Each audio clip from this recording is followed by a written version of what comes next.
No, klby, bolesti chrbta, bolesti klbov, kolena, bedrových klbov, lakťa, ramena, členku, to je jedno. Mal som všetko, ja vám viem povedať, z čoho to je často. Je to dehydratácia, chronická dehydratácia, veľký problém, podvýživa hlavne.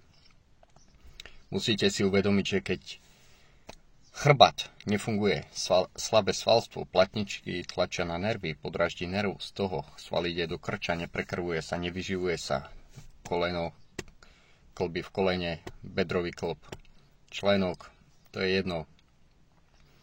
A si predstavte, že roky, máte 30, 40, 50, 60, 70 rokov, máte podvýživu, máte napríklad zvýšené množstvo endotoxínov, čiže zápalových látok v krvi, chrbát ako pokrivený, skoliózu, neprekrvené jednoducho časti tela, kde by mal klb dostávať výživu.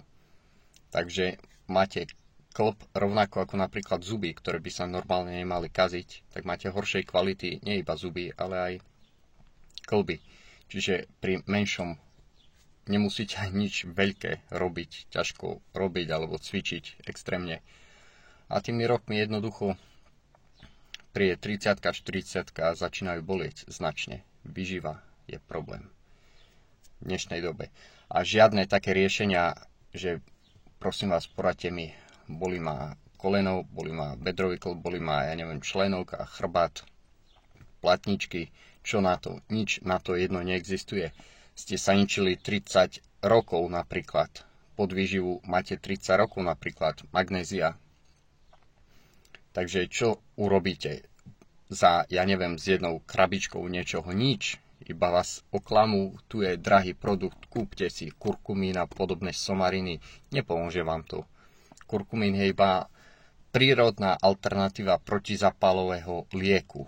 Takže robí v podstate to isté, iba blokuje zápal, ale nerieši príčinu.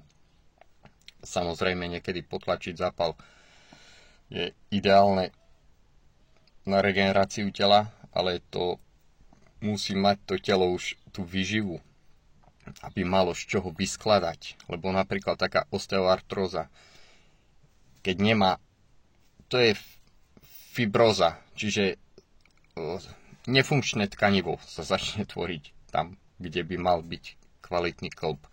Začne sa tam jazva tvoriť. Takže potom jasné, že ten klb nebude fungovať ako má. Bude bolieť, nebude ohybný taký, nebude jednoducho fungovať ako má.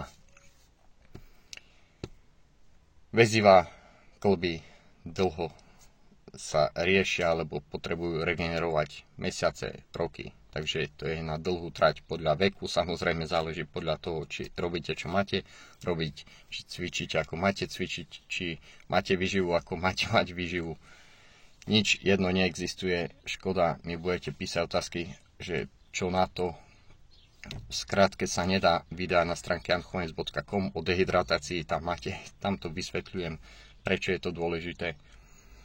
Keď viete, čo je bursitída alebo bursa, predstavte si, že je že sa to nachádza v klboch, nazvime to, a za úlohu má to, čo má za úlohu podrážka a vložka v topánkach, čiže ochrániť, aby sa jednoducho o tú kosť, šľachy, svaly nedreli, keď sa budú drieť, napríklad preto, že tá bursa, tá tekutina, čo tam má byť v klbe, je sploštená, vyschnutá, dehydratovaná, tak bude šúchať sa tá šľacha o kosť alebo sval.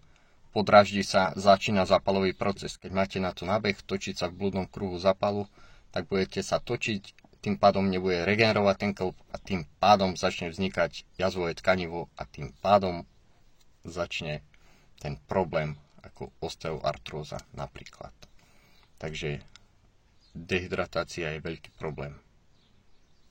Deficit magnézia, deficit proteínu je veľký problém. Ostatných stopových prvkov je problém. A tak ďalej. To je celé. Výživa, hydratácia, dobré trávenie, neinfikované zuby, správne držanie tela, vytrénované svaly chrbta, ktoré budú držať chrbticu a platničky. Nebudú na nich veľký tlak, budú od seba držané tými svalmi. Čiže to je celé.